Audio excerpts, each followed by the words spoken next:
So the impeachment chapter is closed, but another chapter is reopening, at least for former President Donald Trump. Prosecutors in Georgia have launched a criminal investigation into former President Trump's alleged efforts to overturn his election loss in that state. Sources tell CBS News that the scope of the investigation includes the high-profile January 2nd call the former president made to Georgia's Secretary of State Brad Raffensperger. During that call, Mr. Trump urged him to, quote, find more than 11,000 votes.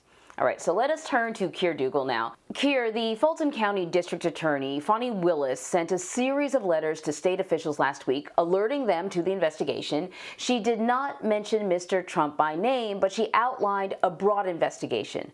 What's the next steps when it comes to prosecutors in this investigation?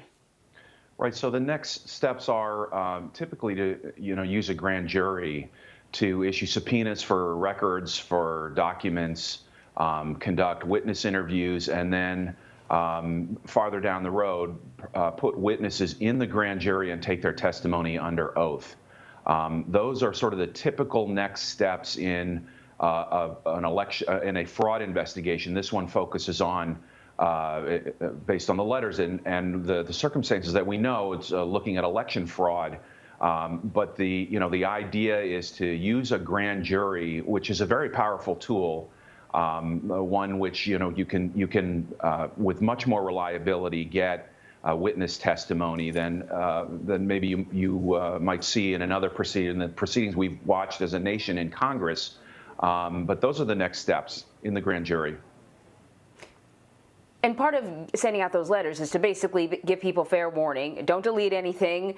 Don't put anything in the shredder. Anything is potential evidence. Yeah, that's right. Those letters do two things. One is they're intended to preserve evidence, but they're also used to put people on notice that if they do, they are subject to prosecution for a different crime, which is obstruction. So the letter itself then becomes evidence to say, you can't claim you didn't know there was an investigation and you were just throwing things away in your regular course of your business. Right, exactly. So speaking of the potential charges, in her letter, Willis outlined a number of possible charges: conspiracy, racketeering. What stood out to you when you read her letters? So it's when you get a letter like that, it's obviously a serious investigation. It's one where the charges, if they can be proven, are serious. And so, it's one that you would take very seriously when you receive it. A letter like that from a prosecutor, you would take immediate steps to notify, your entire organization that they need to preserve records and to get ready for the investigative steps that are about to come. It's serious. That's what the gist of that letter is. Yeah, you hear racketeering, conspiracy. These are sort of like mob boss terms, right? The former president of the United States. So people may wonder, well, why is the district attorney of Fulton County the one overseeing this whole thing? And it goes to just how many people were contacted by the former administration and how many kind of departments are now witnesses and are not in a position to oversee this investigation, right? Right, and it also highlights, our kind of unique system of government. So we have prosecutors at the county level who, investigate local crimes. We have prosecutors at the state level, which investigate state level crimes, and then we have the Justice Department and federal prosecutors who will look at crimes across the entire nation, and sometimes crimes that involve conduct overseas.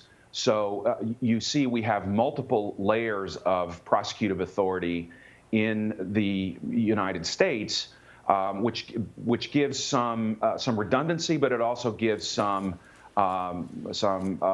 confidence about potential independence. That we have multiple prosecutive authorities that can act given where the crime occurred and the given circumstances. The scope of this investigation may include more than just Mr. Trump. The Washington Post is reporting that attorneys are also looking into Senator Lindsey Graham. Why is his conduct under the microscope as well?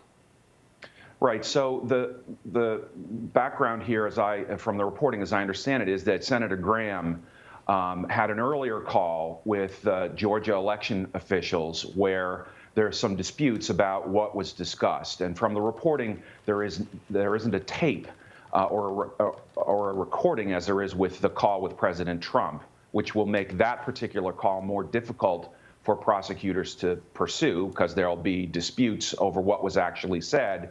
The dispute is over whether or not Senator Graham was trying to urge that proper ballots be discounted or thrown out, or, as the reporting says, Senator Graham was asking about procedures for mail-in ballots and signature verification. So, you know, I guess with all this, we need to step back a little bit and understand that by the time President Trump had his call, Georgia had counted its votes 3 times and certified them for President Biden.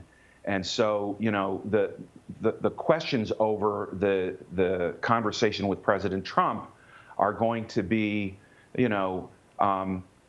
what was he asking for? What was he really asking for in that call? And the same thing with Senator Graham. Intent in these cases is difficult, and intentionally so. Our criminal justice system requires prosecutors to prove intent beyond a reasonable doubt to a unanimous jury. And so, you know, based on one conversation or 2 conversations like this, a prosecutor will want to build a complete picture of all of the context that led up to and surrounded those conversations, so that they can prove what was actually in the minds of the participants when they had those calls. What were they really asking for? And unfortunately, we don't have an MRI machine or a machine that can look inside somebody's brain and tell us what they were thinking.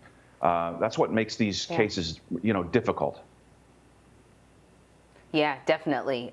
Keir, you make it a little easier to understand, though, and we really appreciate it. Thank you. Thank you.